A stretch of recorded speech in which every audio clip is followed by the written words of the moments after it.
Rujo. My name is Aryan Steven Manuel Danganan. My name is Jason James Coach. My name is Joshua Baquero. We are the Group 4.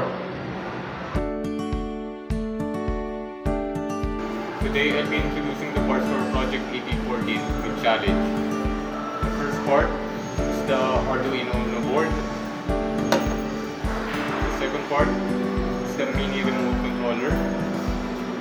The third part is the motor pad.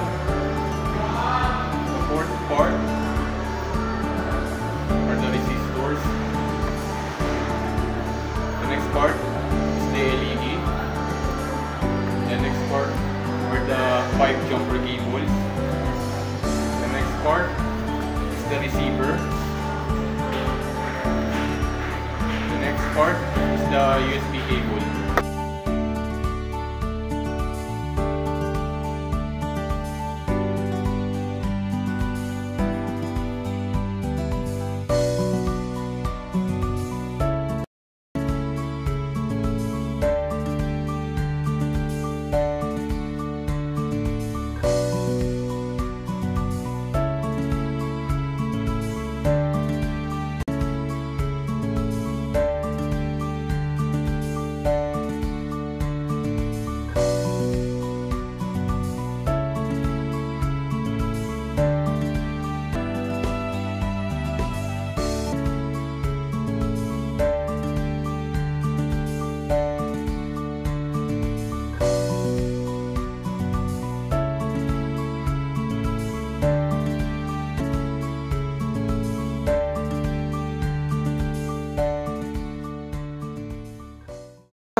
Good day, Doc Earl. My name is Joshua Baquero and I will show you our code of AP14 with challenge po.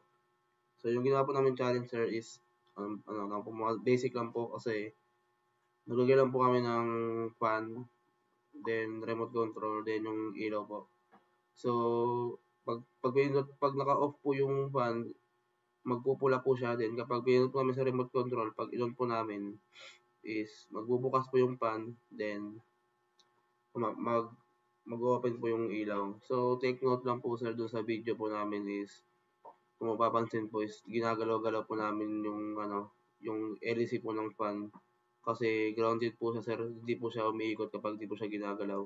So may kita naman po yun sir kasi gumagana naman po siya pag ginagalaw. Tuloy-tuloy naman po yung ikot. Then pag pinatay po yung remote control, pag in-off po namin sa remote control po, mamamatay naman po ng kusa yung fan po. So yun lang po. Thank you po.